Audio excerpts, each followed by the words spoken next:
అందరికీ welcome to my channel. మేము రీసెంట్గా అరుణాచలం వెళ్ళామని తెలిసిందే కదా, ఎలా వెళ్ళాలి అని చాలా మంది అడుగుతున్నారు. అందుకే ఈ లాంగ్ వీడియో. కాచిగూడ నుండి ప్రతి ఫ్రైడే అరుణాచలంకి స్పెషల్ ట్రైన్ ఉంటుందండి. సో అదైతే 7కి స్టార్ట్ అవుతుంది అరుణాచలం తిరువనమలైకి. సో ఆ ట్రైన్ అయితే ఎక్కేసాము, అది ముందే బుక్ చేసుకున్నాము. సో ప్రతి ఫ్రైడే స్టార్ట్ అవుతుంది ఇది. ఫ్రైడే అయితే మనం సాటర్డే సండే చూసుకొని చక్కగా మన వీకెండ్ని అయితే ఎంజాయ్ చేయొచ్చు. సో మేము ఆ ట్రైన్కి అయితే స్టార్ట్ అయిపోయాము. సో మరి ట్రైన్లో ఫుడ్ కూడా ఉండాలి కదా, మేమైతే ఇంట్లో నుండే పప్పు అన్నం చేసుకుని వెళ్ళిపోయి టిఫిన్స్ కూడా తీసుకున్నాం. ట్రైన్లో ఇంట్లో చేసిన ఫుడ్ తింటే బాగుంటుంది కదా, అసలే మళ్ళీ 2 days బయట స్టేట్లో ఆ ఫుడ్ టేస్ట్లే వేరు కదా. అండ్ ట్రైన్లో వచ్చే సమోసా టేస్ట్ కూడా నాకైతే భలే ఇష్టం అండి. అండ్ ట్రైన్ జర్నీ మేము ఫ్రైడే నైట్ 7కి ఎక్కితే నెక్స్ట్ సాటర్డే ఆఫ్టర్నూన్కి దిగాము. ట్రైన్లో ఫుల్ బోర్ కొడుతుంది కదా, ఇంకా మాకైతే ఫ్రెండ్స్ అయ్యారు. ఫుల్గా గేమ్స్ అయితే ఆడుకుని మా ట్రైన్ జర్నీని చాలా బాగా ఎంజాయ్ చేసాం. తప్పకుండా ట్రైన్ జర్నీని ట్రై చేయండి. కొండలు అండ్ ఇప్పుడు నవంబర్ వింటర్ సీజన్ స్టార్ట్ అయిపోయింది కదా, అండ్ మంచు పొగలతో చాలా బాగుంటుంది. సో సాటర్డే ఆఫ్టర్నూన్కి తిరువనమలై అయితే చేరుకుంటాము.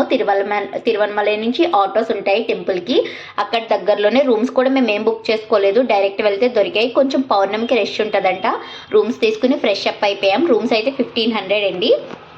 5 మెంబర్స్కి ఫ్రెష్ అప్ అయిపోయి అరుణాచలం మెయిన్ రాజగోపురం దగ్గరకు వచ్చి అక్కడ దీపాలు తీసుకుని 365 వెలిగించేసి అండ్ కొబ్బరికాయ కూడా కొట్టేసాము. దీపము కొబ్బరికాయ 100 రూపీస్. కొబ్బరికాయ కొట్టేసి ఇక మా గిరి ప్రదక్షిణ అయితే స్టార్ట్ చేసాము. అరుణాచలంలో తప్పకుండా చేయవలసింది గిరి ప్రదక్షిణ, చాలా బాగుంటుంది. మొత్తం 14 కిలోమీటర్లు అండి. మొత్తం రోడ్డే, ఎలాంటి స్టెప్స్ ఉండవు. మధ్యలో జింకలు కూడా కనిపిస్తాయి, చాలా బాగుంటుంది వ్యూ అంతా. అండ్ నడవలేని వాళ్ళకి ఆటోల ఫెసిలిటీ కూడా అవైలబుల్గా ఉంటుంది. పెర్ హెడ్ 700 అలా తీసుకుంటారంట. సో అన్నీ చేసి మేమైతే నడిచి వెళ్ళాము. ఫారినర్స్ అయితే ఫుల్గా ఉంటారు. అండ్ ఈ నిమ్మకాయలది కాళీమాత టెంపుల్ అంటే ఇక్కడ హిజ్రాలు నిమ్మకాయలతో దిష్టి తీస్తారు. మేము వెళ్ళేసరికి అయితే వాళ్ళు లేరు. సో మేమైతే మెయిన్గా 8 లింగాలు అండ్ 2, ఒకటేమో సూర్యలింగం చంద్రలింగం, మొత్తం 10 లింగాలు దర్శనం చేసుకుంటూ వెళ్ళాలి. మధ్యలో మనకి రమణ మహర్షి ఆశ్రమం కూడా కనిపిస్తుందండి. ఇది చాలా బాగుంటుంది, తప్పకుండా వెళ్ళండి. ఇక్కడ ఎక్కువ ఫారినర్స్ స్టే చేస్తారు, మనం కూడా స్టే చేయొచ్చు ముందుగా బుక్ చేసుకుంటే. చాలా బాగుంటుంది పీస్ఫుల్గా. రమణ మహర్షి గురించి అంతా ఎక్కడ చూసినా మనకి ఫారినర్సే కనిపిస్తారు. మీరు అరుణాచలం ప్లాన్ చేసుకున్నప్పుడు రమణ మహర్షి ఆశ్రమం అయితే అస్సలు మిస్ అవ్వకండి. ఇలా వ్యూ చూసుకుంటూ మేము వెళ్ళినప్పుడు అయితే ఫుల్ వర్షము, అలా అని మాకేమీ అవ్వలేదు. మధ్య మధ్యలో సాధువులు అయితే ఫుల్గా కనిపిస్తారు, మీరు చేంజ్ కూడా పట్టుకుని వెళ్ళండి. మేమైతే అసలు ఏమీ తినకుండా స్టార్ట్ చేసాం. ఇంకా ఒక పక్కన ఈవినింగ్ ఆగితే ఈవినింగ్ రోడ్ల పక్కన గుంత పొంగనాలు అయితే ఫుల్ ఉంటాయి, అందరూ పెట్టి అమ్ముతారు. మేమైతే గుంత పొంగనాలు వేసుకున్నాం. ఇక్కడ స్పెషల్గా సాంబార్లో వేసి ఇచ్చారండి, నేను ఫస్ట్ టైం.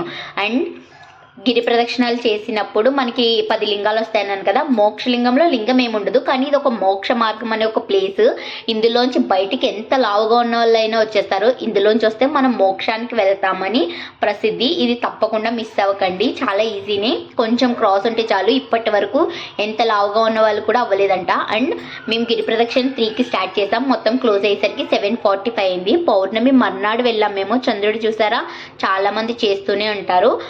8 లోపు మీరు గిరి ప్రదక్షిణ క్లోజ్ అయిపోయేలా చూసుకోండి, లేకపోతే 8కి గుడి క్లోజ్ చేసేస్తారు. మేమైతే 7:45 కల్లా మా గిరి ప్రదక్షిణ క్లోజ్ చేసేసుకున్నాం. మొత్తం 5 hours పట్టింది. సో ఇంకా లోపలికి లైన్లో వెళ్ళిపోయాం.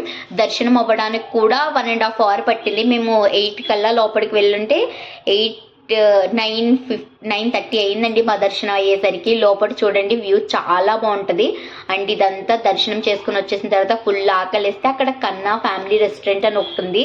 ఆ ఫుడ్ ఐటమ్స్ చూస్తే ఇంకా నాకు కొంచెం మన సౌత్ ఇండియన్ రెసిపీస్ లాగా అనిపించాయి, మన తెలుగు వాళ్ళు తినేటట్టుగా. మేమైతే ఒక గోబీ ఫ్రైడ్ రైస్ ఇచ్చాం. గోబీ ఫ్రైడ్ రైస్ తినేసిన తర్వాత అయితే butter naans and paneer curry ఇచ్చాము. చాలా బాగుంది. పన్నీర్ కర్రీ అయితే చాలా స్పైసీగా ఉంది. సో అవన్నీ తినేసి మా అరుణాచలం యాత్ర అయితే ఇలా క్లోజ్ చేసాము. మీరు కూడా తప్పకుండా ఒక వీకెండ్ ప్లాన్ చేసుకోండి. తప్పకుండా అరుణాచలం చూడవలసిన ప్లేస్లో ఒక ప్లేస్.